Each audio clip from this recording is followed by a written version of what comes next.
Good morning, everybody. Welcome to today's webinar, Botrytis Management in the Winery. Thank you to all of you for taking the time to attend the webinar. So just a bit of housekeeping. The presentation will last 30 minutes, and then we will allow an extra 10 minutes for further questioning.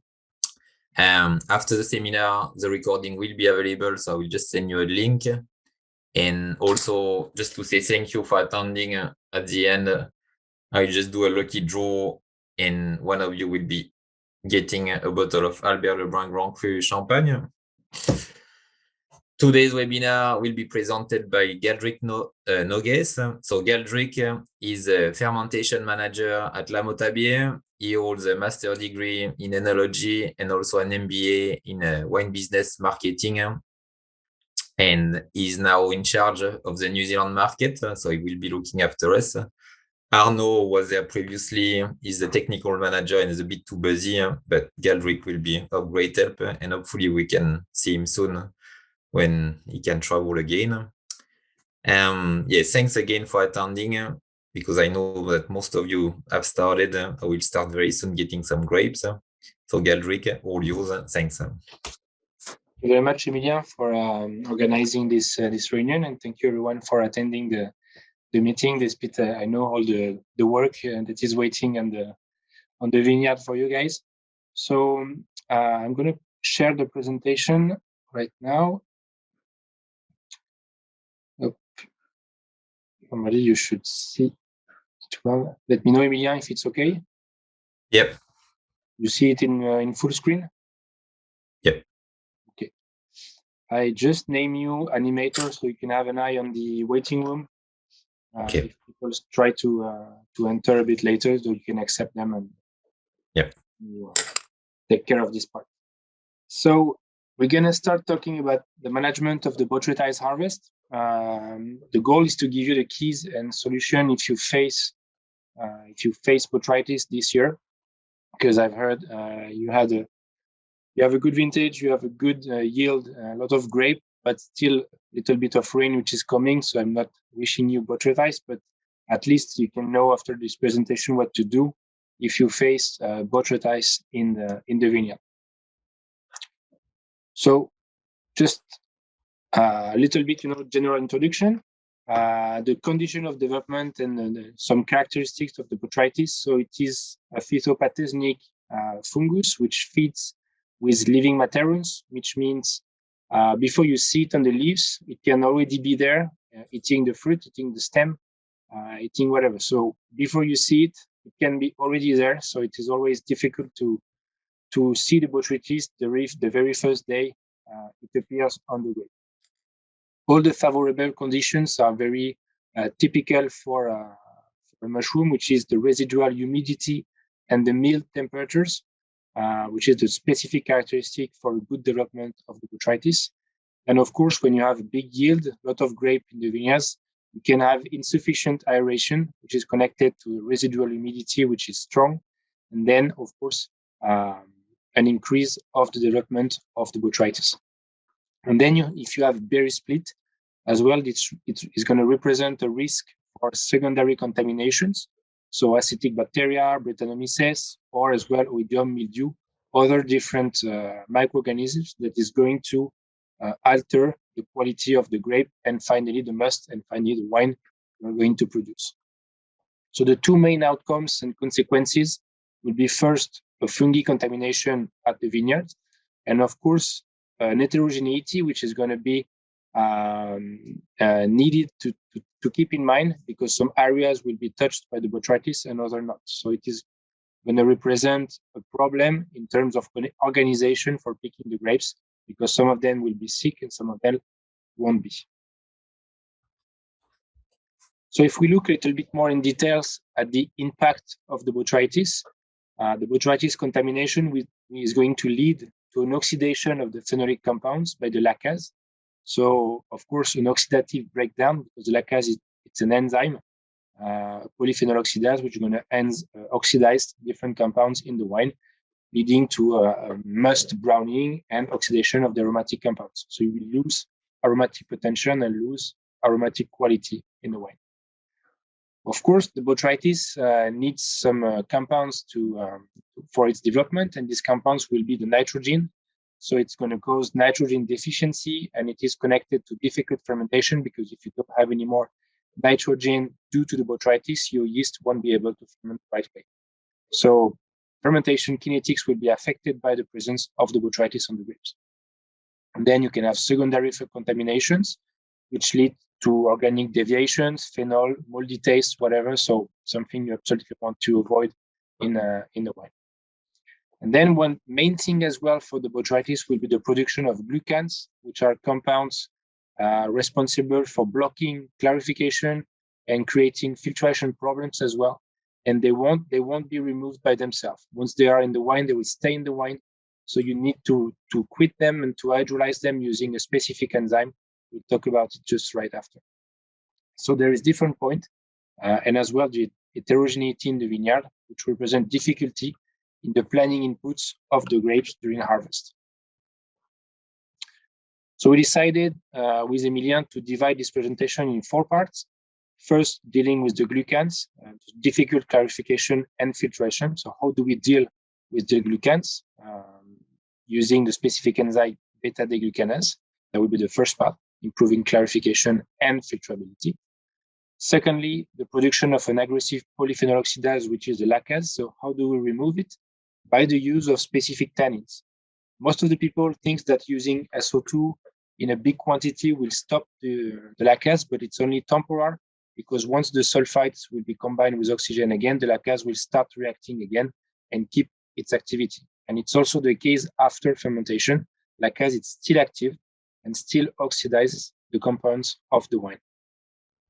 Then you can have an aromatic loss, which is most of the time connected to the lacase, which has an impact on the thiols and then the total aromatic potential of the wine. So there again, you have tools to improve the aromatic revelation and to protect as well the aromatic of your wine after fermentation and improve it during fermentation. And finally, the nitrogen deficiencies. So it will cause sluggish alcoholic fermentation or even stuck fermentation. So you need to correct the must to ensure a good alcoholic fermentation and good condition for yeast during fermentation. So just a little quick reminder about the grape skin. So the fungi is going to affect the grape by creating pectinase, which is going to delete this 6-cell wall. Normally you have a 6-cell wall around the grape, but the mushroom is going to kill it and dig in the skin to access to the nutrients and different vitamins that are into the grape. So this pectinase will be destroying this, but doing this, you will create as well a mycelium, which is based on glycyloglucan and glucan webs.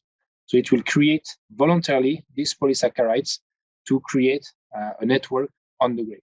So this is what you need to remove, because the glucan will inhibit and will make it difficult to clarify and filtrate the wine. For example, this is so last year in Bordeaux, it's not a surprise. We had a very complicated vintage with a lot of botrytis and a lot of glucans. So the glucan test was positive, and the clogging factor was very, very high, which means trying to filter this wine right now, it's completely impossible if I don't remove the glucans before trying to process my wine. So very easy here, you do a glucan test, you use 2 volumes of must, 1 volume of acidified alcohol, which chlorhydric acid.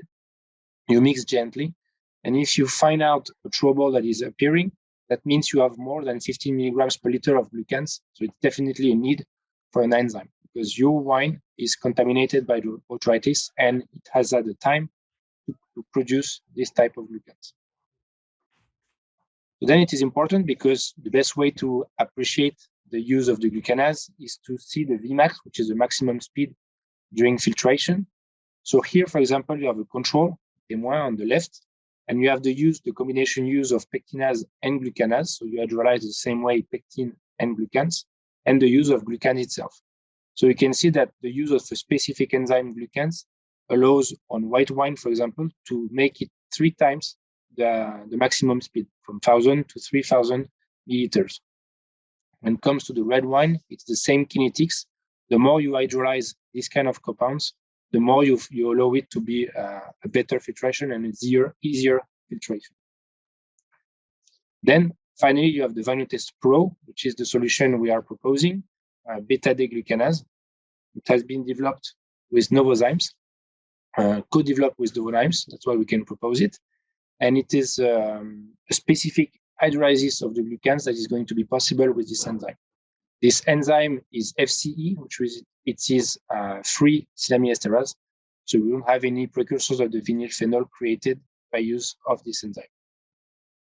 So basically, the solution will be the best you can find to improve clarification and further filtration of your wine. So you act now to make the fermentation and the clarification easier, but you act as well for the further filtration after the process.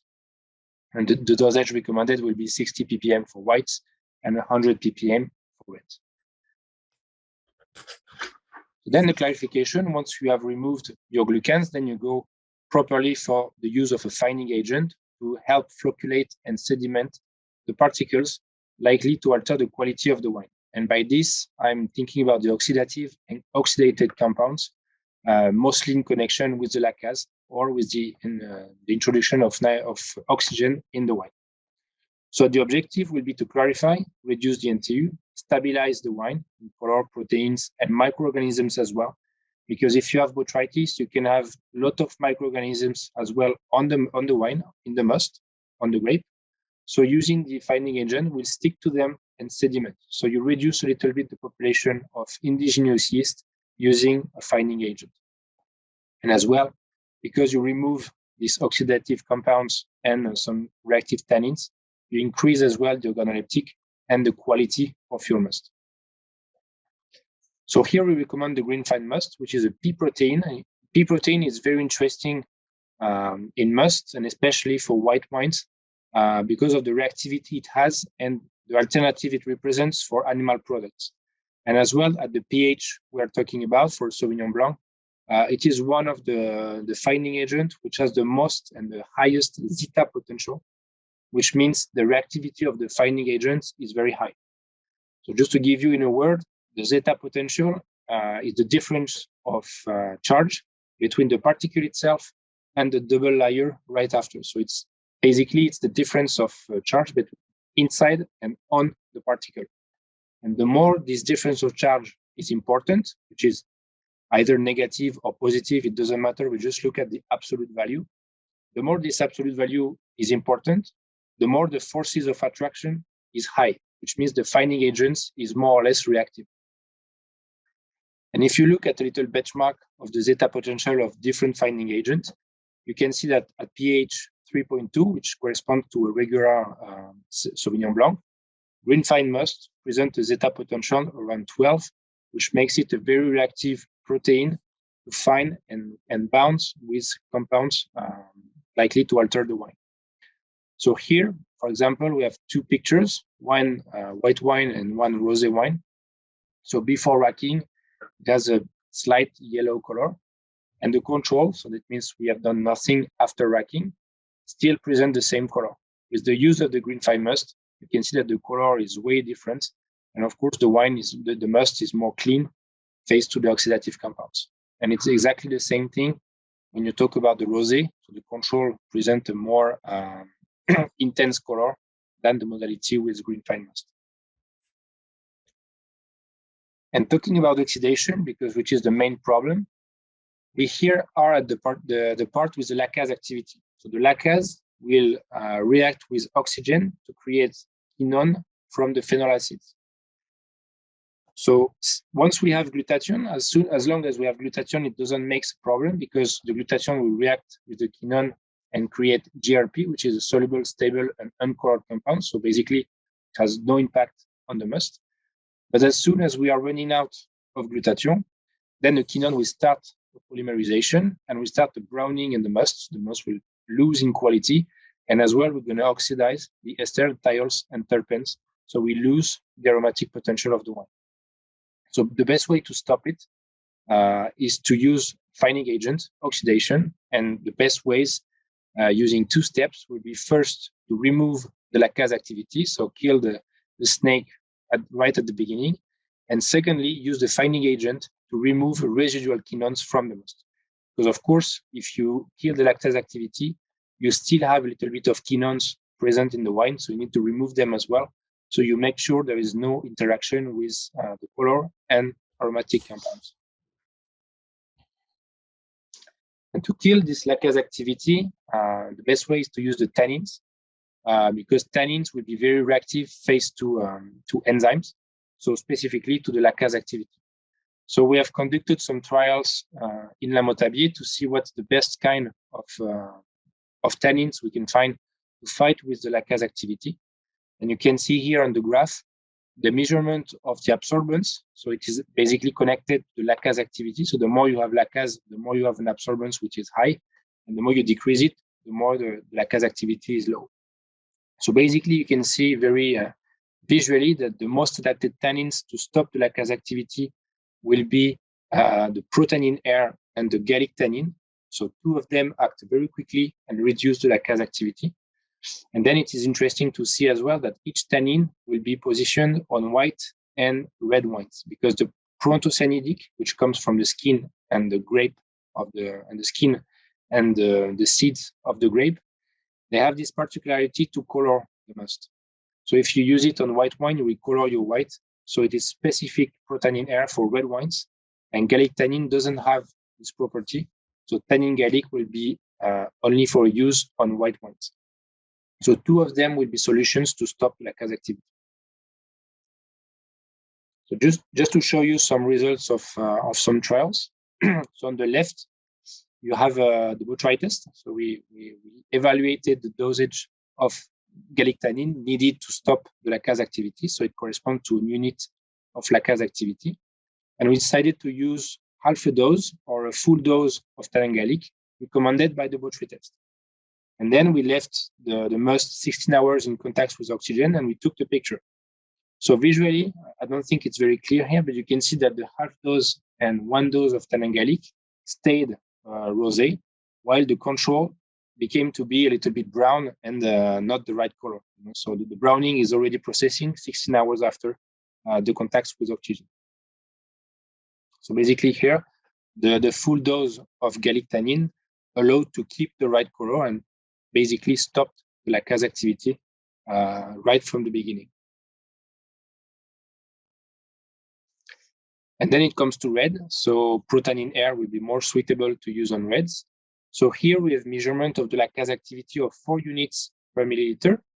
So here the botrytis recommended a half dosage of 100 ppm and a full dosage of 200 ppm. So we did the treatment on the must, and then we did the fermentation because we wanted to see if the lactase activity decreased over the fermentation. And it is in a table. So on the slide, all the lactase activity are written in the slide. So you can see that on the control, on must the unit was 4 per milliliter. When it comes to the wine, it's still 3. So which means if I don't stop my lactase activity early in the process, after the fermentation, I still have this lactase activity going on. So my color is decreasing and decreasing. So my quality as well is decreasing in my wine. For the half doses of protannin air, we kept it at 1 unit. So it's low, but still there is an activity lactase. So we are losing a little bit of color. And for the full dose of protannin air, then there is no activity on must, no activity on red.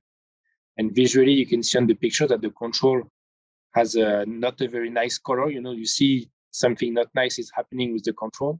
When with the half dose of tannin gallic or full dose of tannin gallic, you have a more intense color and a more reddish color.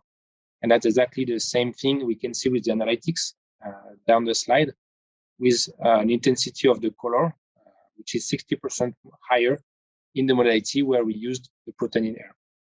So basically, it completely stops lactase activity and permits to keep the color and save it from the lactase activity.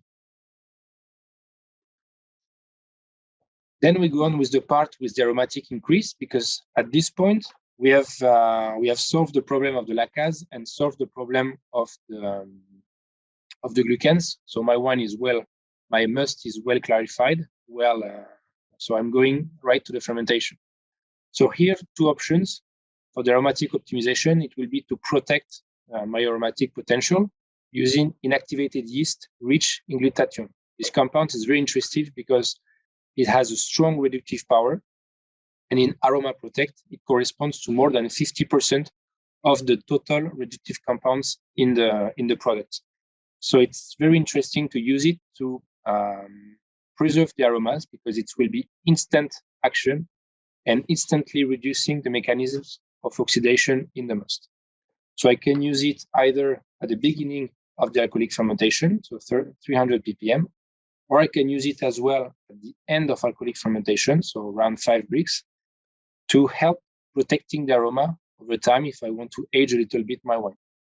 So for example, here, this trial was conducted some years ago on a rosé of Grenache in south of France. We treated the wine after alcoholic fermentation, so at the end, density 1000, so close to 5 brix, with 300 ppm. And then we can see that already 1 month and a half after, so in November, so it was 1 month and a half after fermentation, the control was already lower in terms of concentration of 3-MH than the aroma protect, the modality aroma protect, and the same thing for the A3-MH. And you can see that 6 months after, so in March, the control is even lower, and aroma protect kept a better concentration of the total thiols. But over time, of course, it's decreasing. It's normal. We still have a little bit of oxidation, and glutathione is very reactive, so we lose a little bit over time. But still, 6 months after, we still have a better concentration of thiols, which means a better aromatic potential in the wine using aroma protect. So aroma protect was to protect, and OptiThiols now, which is a small brother of aroma protect, is here to increase and help the revelation of the thiols. So here we have the same kind of products with inactivated yeast, but the percentage of reductive compounds is different when the glutathione here only represents 18%. So here you can see that the NAC, which is N-acetylcysteine, represent a better proportion in the must, in the product, and it is connected to a better thiols revelation for the yeast because it's going to simulate these metabolisms of thiols revelation. And you can see it on the graph on the right. So it represents the aromatic intensity. So it's the thiols divided by the perception threshold. So it was a trial conducted in Italy on a grape, which is a Cortese, which is a kind of thiolic white grape in Italy in 2019. And we used the Excellence FTH with and without OptiThiols. So you can see that without OptiThiols, we reach an aromatic intensity close to 60. And when it comes to the use of OptiThiols, we increase this total aromatic intensity for more than twice. And each of the thiols that are present on the graph are concerned by this use of OptiThiols because 4-MMP is increasing, 3-MH is increasing, A3-MH is increasing, and the BMT as well is increasing. And this thiols is known to be responsible for the notes of gunflint you can have on Sauvignon Blanc and other white thiolic grapes, with this aroma typical of stone, limestone. And we have found out as well that BMT is a thiols produced only by different type of yeast. So we've tried, for example, different yeast in our range. Some of them can produce the BMT, and some of them cannot on the same base wine. So it's very a phenotypic character of the yeast, FTH, to produce this kind of gunflint. And conducted with OptiThiols, then you increase the aromatic intensity in the wine. So definitely a good solution to help.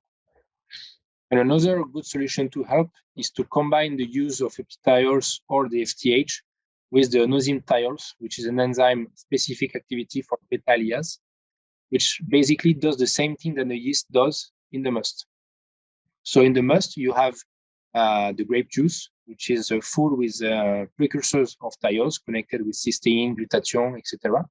And the yeast will take it, will cut the connection between the precursor and the reductive compounds to reveal the thiols, so 4-MMP, 3-MH.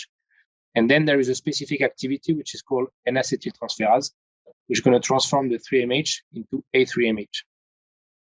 But this activity of beta-aliase from the yeast is exactly what the nosym thiols does. So it takes the precursor, cut it, and reveal the thiols. So if you combine it during fermentation with the use of FTH and OptiThiol, then you increase the aromatic intensity because the yeast on each side will reveal thiols, but the onosime thiols as well will reveal thiols. So you double the activity and you double the work for the yeast. Plus, you benefit from the activity of the yeast to transform 3MH into A3MH. So basically, you increase all the different type of thiols in the wine. So it is a global increase. And as well, you can use it after fermentation. If you feel that your wine lacks, for example, a little bit of aroma, you can still use it because the precursors, not all of them are revealed by the yeast. There is still a potential, residual potential in the wine. So if you use onosime thiols, and if you want to try it, I very encourage you to do it. Use it on a finished wine, then you will see there is a change in the profile and you increase the aromatic as well of the Sauvignon Blanc. Then a word on the alcoholic fermentation and the nutrition management before we conclude this presentation, because it's already important. So here we have basically solved all our problems in terms of clarification, management of the lacase activity, management of the aromatic, and protection of the aromatic potential. Now it's about to create the best condition for the yeast to ferment. And this way, we have a specific strategy to add the nutrients. And it is based on a mixed nutrition, first mineral, and secondly organic. It's going to lead for a good start of the alcoholic fermentation, helping the yeast to multiplicate. And then with the organic form, you preserve the viability over the time. So the curve I'm showing you here is the result of a trial we've conducted in March 2021. So it was last year at the same period. I fermented the same wine with 3 different modalities. The first one was only with mineral nutrition, so only DAP during all the fermentation. And the second modality was only organic, so only Optiflor O twice during the fermentation. And the last one, which is the green curve, is the mixed nutrition. So the first addition led to a good yeast multiplication because the amount of yeast went from 10 million per milliliter to 40 million per milliliter. And then the second addition, you can see there is a difference in the curve because the orange one, which is the mineral, led to a big increase in terms of population. So we had a lot of cells in the must, but afterwards it decreased a lot because the yeast were not in a good shape to go at the end of the fermentation. Same thing for the organic nutrition. You can see that the population is not increasing a lot compared to the others because yeast doesn't increase the population with organic. It only helps the viability. So here, fermentation went well, but it took a little bit more time than the 2 others. So maybe 1 day, 2 days more to finish completely the fermentation because there was less yeast, but better kinetics. And between these two, there was the green curve. So first mineral, so we implanted well the yeast because the population increased a lot. And then secondly, we put the organic to let it now finish in good condition. And you can see that the multiplication of the yeast was constant until the end of the fermentation.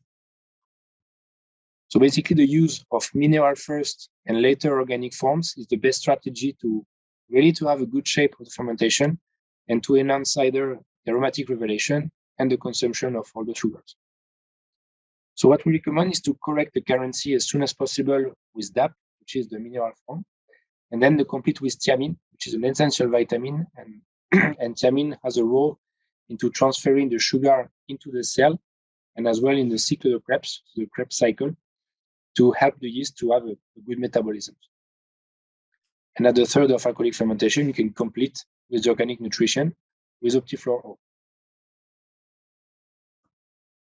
So there was a lot of information in this presentation, so we decided to do a very, in few words, a condensed slide with all the information you need. So if you have a doubt or whatever, you can just have a look at it and everything will be resumed in there. So first of all, when you have an important lacase activity, the goal will be to quit the lacase to evaluate first the activity, and then you use a reactive tannin, cut it down. Secondly, if you have beta-deglucans, then you will have an impossibility to clarify. So to go on with the finding efficiency and to get a good NTU, a good turbidity for your fermentation, you need to remove it because it will keep all the particles in suspension in the must. So the use of a specific enzyme here again will allow you to go one step further in the process. If you do the fining on must, so the goal is to get a clean must. So use a pea protein, which has a specific action on okinons. So you will clean the must and make it in a good condition for the next step. Next step is the aromatic optimization. So here you're going to increase the aromatic profile. So different type of solutions. You have the glutathione to reduce the oxidation and protect the must. You have inactivated yeast with reductive compounds, such as optitiols, for example, to increase the aromatic revelation. Specific beta-lyase enzyme to increase as well the thiols revelation. And then if you have any problem of moldy taste, which can be the case with botrytis, then you have active carbon, geospriv, which is going to be interesting to quit this moldy taste. And then the nitrogen deficiencies, we just said a word about it. The goal is to avoid the VA and sluggish AF. So basically the use of a mineral form combined with thiamine prior to the alcoholic fermentation would be interesting to help the yeast. And then the organic form to increase the resistance and very secure the alcoholic fermentation. And here you have the names of the different solutions. So botrytis to evaluate the activity. For the tannins, we'll have tannangalic on whites, glutamine air on reds. For a specific enzyme for glucan, that will be the Vinotaster Pro. The fining agent we recommend would be green fine must, for example. And if I want to optimize the aromatic, there will be AromaProtect, Optitiol, Inosine-thiol for enzymes, Geospriv for the active carbon. And in terms of nitrogen, that will be Optiferm or Optiflor. And basically all these steps will be from the grape reception to the alcoholic fermentation. So you cover very well, the very first point of treating the botrytis until the end of the alcoholic fermentation. So you make sure your wine is totally clean and free from the problem that can cause the botrytis contamination. So thank you very much for your attention. Here there are our numbers and emails with Emilien if you need. And if you have any questions right now, you can use the discussion. There is you see if you go at the bottom of the screen, you can have access to the discussion and you can ask questions. And Emilien and I will be very happy to answer it right away. The question has popped up. So, how does botrytis remove nitrogen? Yeah, exactly. It's a food. Botrytis is a yeast. It's not a yeast. It's a fungi, multicellular fungi. So all these little organisms are connected by a mycelium. So that's the way they correspond and talk to each other. If you compare it to the yeast is by itself is an organism. So they work the same way. They need compounds, they need vitamins, they need nitrogen to live and to create new populations and develop itself. So the botrytis is going to attack the skin, destroy the skin using pectinase, and then go through the grape and get the nitrogen from the grape. So once you harvest the grapes contaminated by botrytis and you press it, your must is already laking of nitrogen. So there is a lake of nitrogen already. Oh, I hope it's clear. Yeah, and like some of the botrytis at harvest, they can be lacking a lot of thiamine because thiamine is one of the compounds that specifically botrytis use. So sometimes you need to top it up. And the thiamine is the one we are talking the most in terms of vitamin because that's the one that is needed in most of the metabolisms of the yeast, either transferring the sugars, different enzymes, different proteins inside of the yeast. So basically, thiamine is like everywhere in the metabolisms. So it's important to correct it if you have a botrytis attack on the vineyard. So I'm going to ask a question, not to Galdric, but to everyone. So who's seen a bit of botrytis this year in their vineyard, like walking through the vineyard? Frank, he's the only one with the video on. The other one we don't know. But I know that for having seen some in like Marlborough, I don't think it's a big issue yet. Maybe on some Pinot, but for the Sauvignon Blanc, but we know it's just the start of harvest, and there is already some vineyards who are a bit affected, so it wouldn't take much for it to grow, and we all know it. So yeah, in terms of the company fine wine supply, so we've been air freighting a few products specific for that. So like garlic tannin, it's something we've been stocking on, and we've got a lot of some more enzyme as well. Unfortunately, carbon we can't air freight anymore because of the regulation, so we won't be getting more of that. But there is definitely some tool available, and the botrytist as well. I've got some here, so if anyone is interested to have a play with it, I've got some reactive, and I can send you the protocol on how to do it. Okay, well, we're gonna wrap up if no one else got any more question. But thank you, Galdric, for your great presentation. It's been really good, and thank you everybody for attending. I know that everyone is busy, so we'll leave you to carry on your day and harvest some grapes and make some good wine in 2022, and wishing you a good vintage. Thank you, everyone. Good luck for the harvest, and wish you the best without botrytis.